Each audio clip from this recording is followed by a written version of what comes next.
on Kashmir, actually we have done, I think, a good job solving most of it.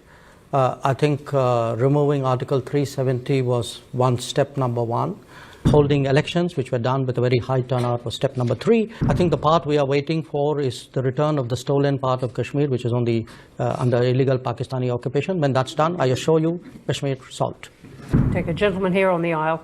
Yep. My name is Nisar.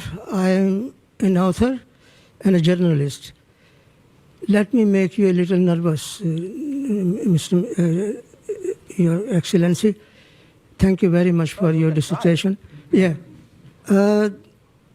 Kashmiris are up in arms because India is occupying Kashmir illegally. That's the reason why they are protesting.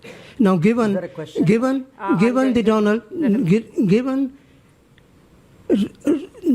Mr.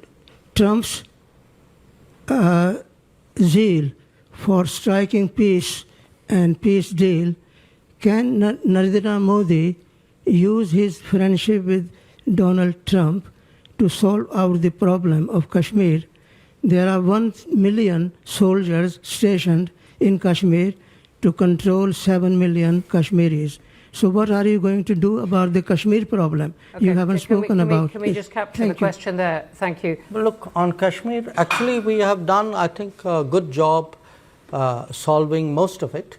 I think removing Article 370 was step number 1. Then restoring growth and economic activity and social justice in Kashmir was step number 2.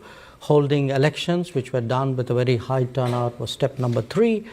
I think the part we are waiting for is the return of the stolen part of Kashmir, which is on the under illegal Pakistani occupation. When that's done, I assure you, Kashmir solved.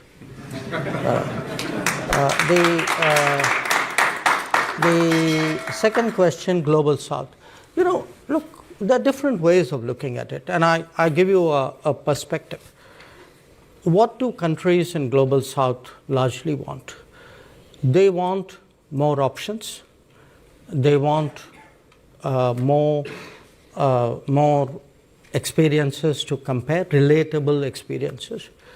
They would like to get into relationships which actually help them build their society on a sustainable basis. So forget India, China for a moment.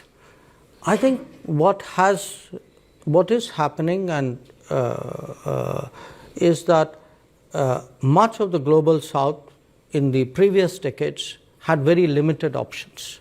You know, they either had Western options, they had multilateral development banks, which were in a way associated with it. Within the Western options, they had maybe some subsets out there. Then at some point, they had Soviet/Russian options. Then you had a set of China options.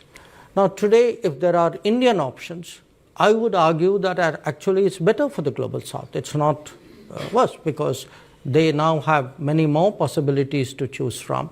They will be in a position to evaluate which of these options and which of these relationships somewhere fit into their growth aspirations. And I can certainly say, you know, where India is concerned, we have today projects in almost 80 countries of the Global South. We have delivered actually about 600 significant projects in the last many years. And I do think that by doing so, I mean, obviously the partner country is benefited, but it also strengthens the hands of the partner country in dealing with other relationships. So I would not put this negatively at all. In fact, just like I say for India's positioning, a multipolar world is helpful, I think for Global South as well, I think a multipolar world is helpful, and it actually increases their negotiating ability.